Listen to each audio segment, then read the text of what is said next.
Okay, welcome back in. I'm going to now be reviewing Week 14's action from the National Football League.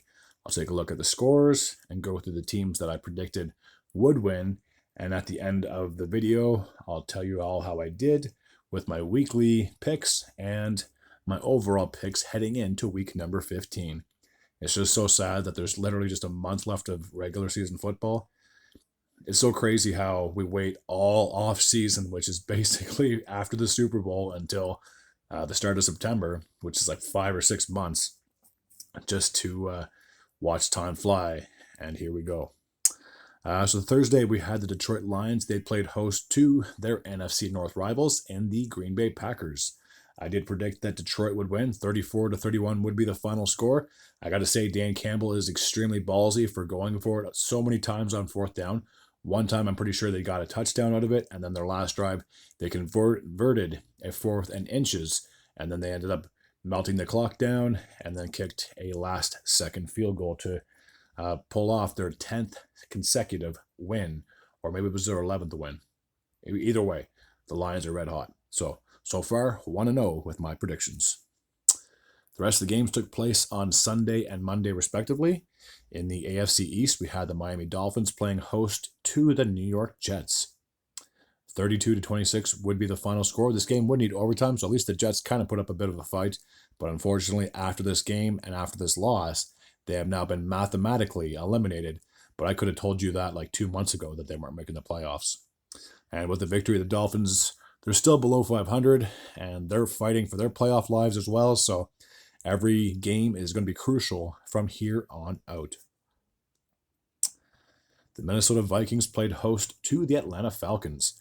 This is Kirk Cousins going up against his former team, and his former team doubled up on the Falcons. 42-21 would be the final score. It's not a whole lot to say. The Falcons are reeling, and the Vikings are still red hot. It's hard to believe that the Vikings have the record that they do, and I will show the standings as soon as I'm done with the video. And it's hard to believe that they're not in first place in that division. Any other division and any conference, they would be in first place. But just because the Lions are so strong, that's a very, very close and very competitive division. Probably said that word about 5 times already. The New York Football Giants played host to the New Orleans Saints. 14-11 would be the final score in this one. Yeah, not a whole lot of offense, to say the least.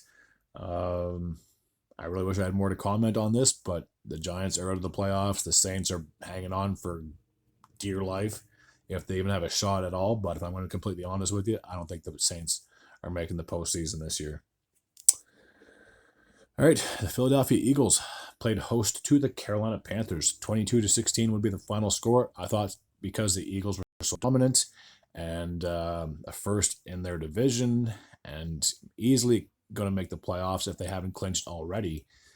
I thought they would have either doubled up on the Panthers or at least made it a 2-score game. So it was a closer contest than a lot of people would have thought. But either way, a win is a win. All right, the AFC North had the Pittsburgh Steelers playing host to the Cleveland Browns. After the Browns defeated the Steelers, I think 2 weeks ago, 3 weeks at most, the Steelers definitely had a chip on their shoulder, to say the least. And they ended up winning this game 27-14, increasing their lead in the AFC North, I do apologize. And the Browns, if they haven't officially been eliminated, they pretty much are at this point. But yeah, the Steelers are definitely red hot. The Tampa Bay Buccaneers played host to the Las Vegas Raiders. 28-13 would be the final score in favor of Tampa Bay. They seem to be reeling at the right time, considering the fact that the Falcons are pretty much in a nosedive at this point. It looks like the Buccaneers will get in first place, and they possibly can get the division for the 4th consecutive season. This one here between the Tennessee Titans and the Jacksonville Jaguars, this was a flip of a coin. This was the first game that I actually got incorrect with my picks. So not really upset. I'm still doing pretty well overall, but this game really could have went either way. Tennessee could have won this. Jacksonville evidently did, but both these teams, I'm pretty sure, have been eliminated from the postseason. So I'm sure they're just playing for what little pride that they possibly have. All right, in the NFC West, I do apologize. That division is extremely crowded. The Arizona Cardinals played host to the Seattle Seahawks. The Seahawks would come away with a road victory, 30-18 would be the final score. I will check out the standings here in just a brief moment once I go through all the picks, but it's definitely a tough loss for the Cardinals.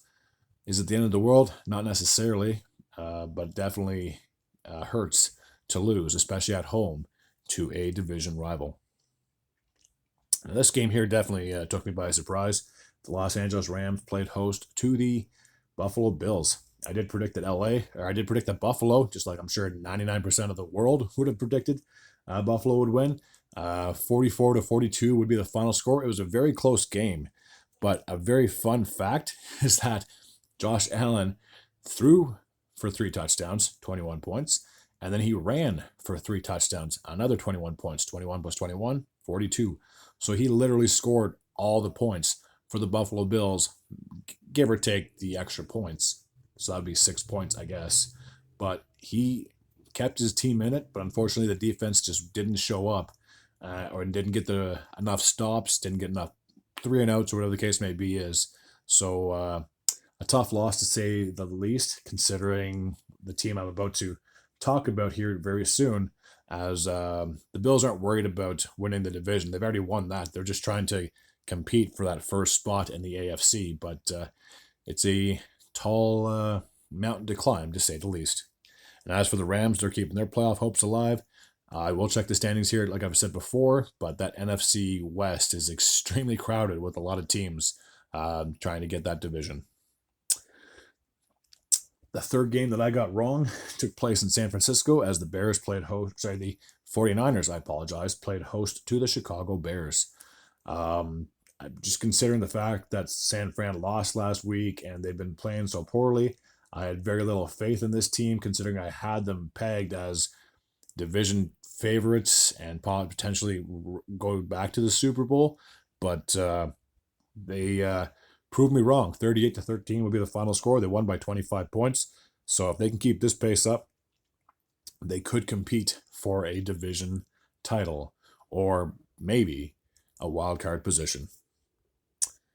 All right, the Sunday night matchup took place in Kansas City as we had an AFC West showdown between the Chiefs and the Los Angeles Chargers.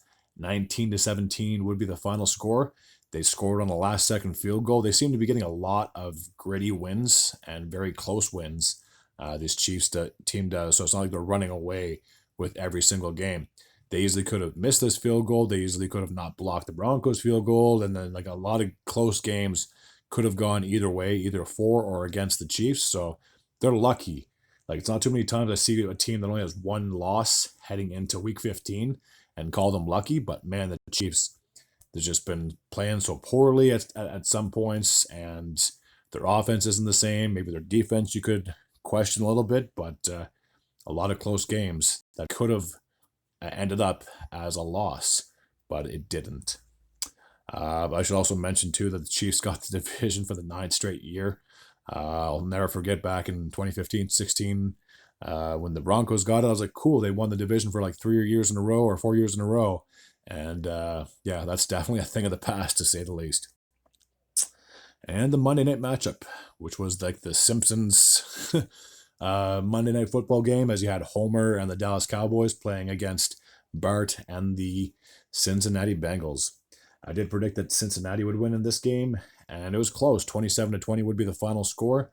And for Cincy, they're definitely trying to keep their playoff hopes alive. And for the Cowboys, after this loss, they're not eliminated yet, but I will check the standings here right away. So my overall for this week, in the 13 games that there were, I had 10 wins and 3 losses. Not too bad.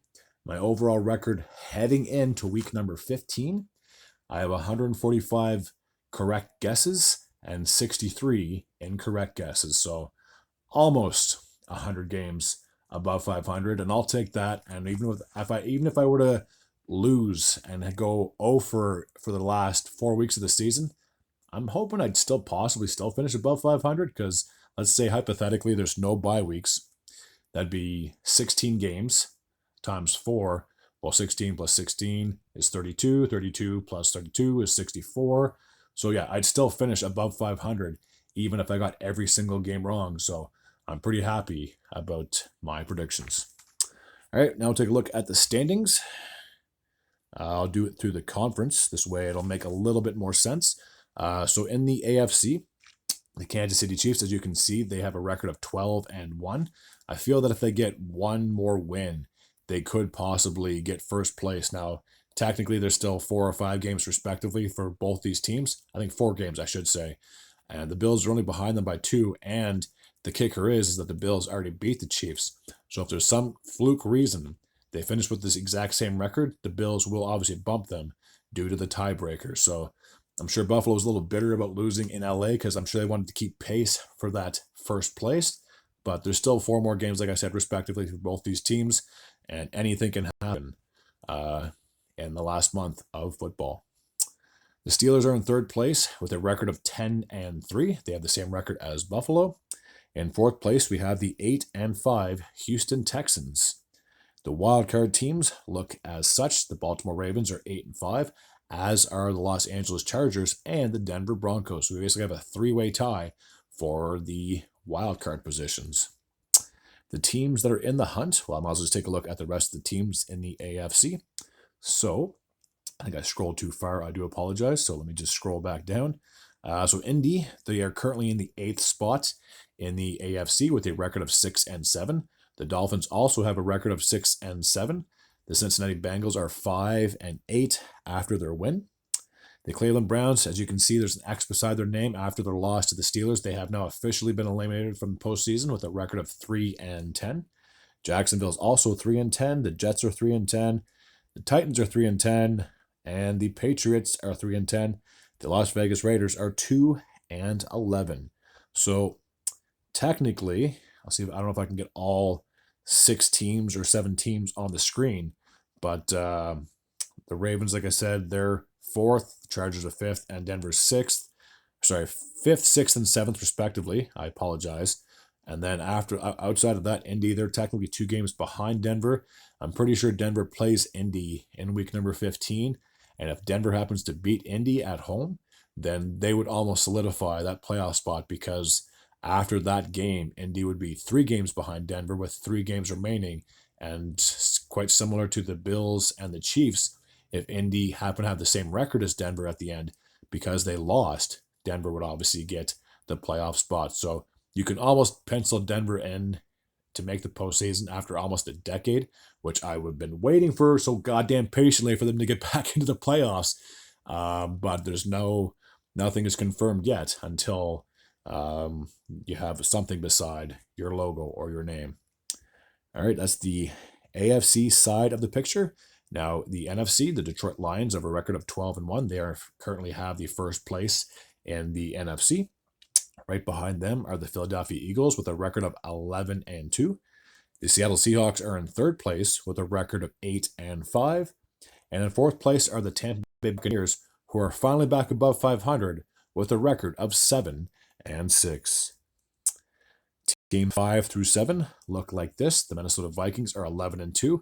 And I said before, if they were in any other division and they had an 11-2 record, they would 100% be in first place. But because Detroit is so dominant, they're a game ahead of them. They are currently looking at a wild card spot. And it's crazy to think that if the playoffs started now, Minnesota is 11-2, and they would play Tampa Bay, who are 7-6. Now, I know the season's not over yet, and there's still 4 games to go, respectively, for both these squads. But I'm sure Minnesota would be a little bitter knowing that they have 4 more wins, but they have to enter the playoffs as a visiting team. The Green Bay Packers are in the 6th seed, where they have a record of 9-4, and rounding out the top 7 are the Washington Commanders. They have a record of 8-5. The rest of the teams look like this. The Los Angeles Rams are right on the Commanders' tail with a record of 7-6 after their victory. The Falcons, who I talked about a few times, are definitely falling from grace. They're now a game back of Tampa for that division lead. They have a record of 6-7. Arizona is 6-7 as well for them. And due to their loss to the Seahawks, they're now 2 games back of Seattle, if I'm not mistaken. And San Fran is also 6-7. So yes, there's still 4 games to go. And if San Fran or Arizona happen to win 3 of their last 4 games, and say Seattle happens to lose 2 or 3 games, then things could get very interesting in that NFC West. But at this pace, if I was a betting man, I think Seattle is probably safe to say they possibly could and should get that NFC West crown. The other teams that are still technically alive are the New Orleans Saints. They have a record of 5-8. The Dallas Cowboys have the exact same record. The Chicago Bears are 4-9. The Carolina Panthers only have 3 wins, and they're still technically not eliminated. They have a record of 3-10. The New York Giants are the only team in the NFC that have been eliminated. They have a record of 2-11. Alrighty, that's going to take care of this video and Week 14's recap from the National Football League season. I will have a video uploaded tomorrow for my preview of week number 15, and we'll just kind of carry on that like I have been doing.